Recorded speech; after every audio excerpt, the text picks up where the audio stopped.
Hello friends. तो आज मैं आपको बताने वाला हूँ मॉडल्स के बारे में। ये भी एक तरह की सहायक क्रिया होती हैं। सभी प्रकार के वाक्यों को हम केवल टेंस और टेंस की हेल्पिंग वर्ब यानी सहायक क्रिया की मदद से ट्रांसलेट नहीं कर सकते हैं। तो इस प्रकार के वाक्यों को ट्रांसलेट करने के लिए कुछ अलग से सहायक क्रियाओं की ज़रूरत होती है, जिन्हें मॉडल्स कहा जाता है। ये मॉडल्स भी एक तरह की सहायक क्रिया होती हैं जो कि वाक्यों के पहचान के अनुसार से ट्रांसलेशन के लिए प्रयोग की जाती हैं। टोटल 10 मॉडल्स होती हैं। पहली शुड का हिंदी मीनिंग होता है चाहिए। सेकंड मस्ट का हिंदी मीनिंग होता है करना ही चाहिए। थर्ड कैन का मतलब होता है सकता हूँ। फोर्थ कुड का मतलब होता है सकता था। वुड मतलब गा। सिक्स्थ यूज टू मतलब किया करता था। सेवेंथ नीड टू मतलब ज़रूरत है। एट डेयर टू मतलब हिम्मत है। नाइन्थ सकता हूँ का इंग्लिश मीनिंग है मैं। और 10th है माइट, इसका मतलब होता है शायद सकता हूँ।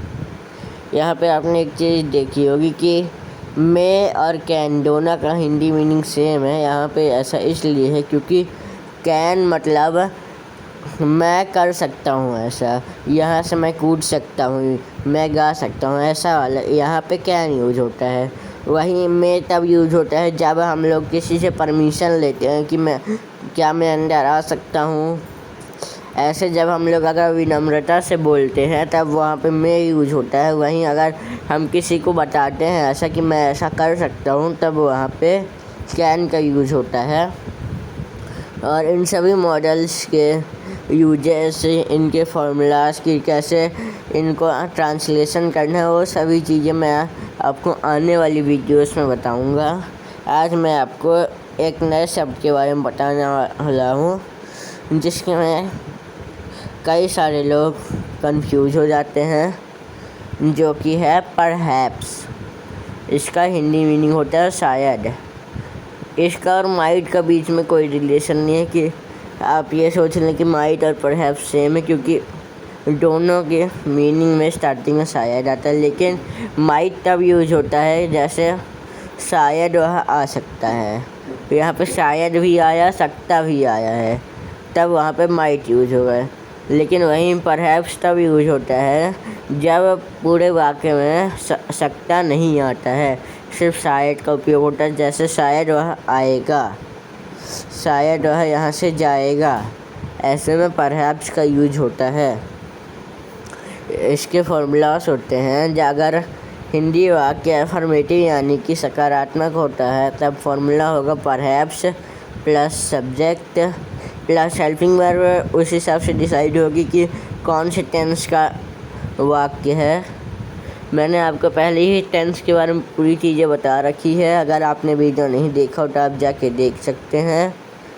फिर हेल्पिंग वर्ब उस हिसाब से डिसाइड होगी।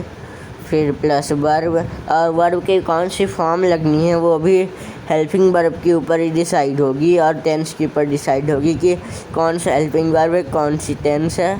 उस हिसाब से डिसाइड होगा कि कौन सी फॉर्म लगेगी वर्ब की। और फिर प्लस ऑब्जेक्ट। और वहीं अगर निगेटिव यानी कि नकारात्मक आपको हिंदी वाला तो फॉर्मूला होगा perhaps plus subject plus helping verb plus not plus verb plus object. और अगर इंट्रोगेटिव सेंटेंस रहेगा तो भी सकारात्मक वाक्य वाला ही फॉर्मूला लगेगा, बस लास्ट में हमको वहाँ पे क्वेश्चन मार्क लगा देना रहेगा, तो वो वाक्य जो है वो प्रश्नवाचक हो जाएगा। और जब प्रश्नवाचक नकारात्मक वाक्य होगा तो हम लोग नकारात्मक वाक्य वाला फॉर्मूला ही यूज़ करेंगे और लास्ट में प्रश्नवाचक चिन्ह लगा देंगे।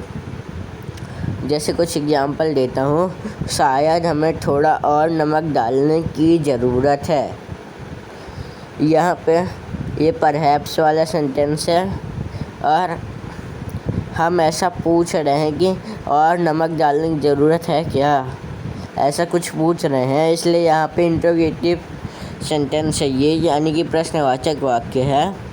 तो हम उसका फॉर्मूला यूज करेंगे perhaps plus subject plus helping verb plus verb plus object और लास्ट में क्वेश्चन मार्क। तो सबसे पहले हमने परहैप्स लिख दिया, फिर सब्जेक्ट क्या है वी लिख दिया, फिर हेल्पिंग वर्ब में क्या आया जस्ट नीड टू। मैंने अभी आपको बताया था मॉडल्स भी एक सहायक क्रिया यानी कि हेल्पिंग वर्ब भी होती हैं। तो मॉडल्स में नीड टू आता है।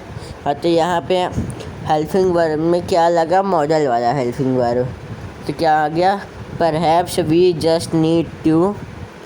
फिर वर्ब, तो यहाँ पे ये प्रेजेंट का ही सेंटेंस है, तो यहाँ पे वर्ब की फर्स्ट फॉर्म में लगेगी perhaps we just need to add. फिर ऑब्जेक्ट में क्या है सम मोर सॉल्ट, फिर लास्ट में क्वेश्चन मार्क। तो हो जाएगा perhaps we just need to add some more salt. फिर एक और वाक्य है शायद वह आएगा। हाँ, तो ये सकारात्मक वाक्य है। इसका फॉर्मूला के हिसाब से ट्रांसलेशन करेंगे तो हो जाएगा परहैप्स ही विल कम। तो फ्रेंड्स, आशा है कि आपको परहैप्स वाला टॉपिक तो पूरा अच्छे से क्लियर हो गया होगा। आने वाली वीडियो से मैं आपको अब मॉडल्स के बारे में बताऊंगा, हर एक मॉडल्स के रूल बताऊंगा, कहाँ पे क्या कैसे यूज होता है, उनके फॉर्मूलास बताऊंगा। और अगर आपको किसी भी टॉपिक से रिलेटेड कोई डाउट हो तो आप कमेंट में ज़रूर पूछें। और अगर वीडियो पसंद आया हो तो लाइक ज़रूर करें, चैनल सब्सक्राइब करें और दूसरे के साथ शेयर भी करें। मिलते जल्द ही किसी और नए टॉपिक के साथ किसी और नए वीडियो में। Thank you so much for watching and love you all.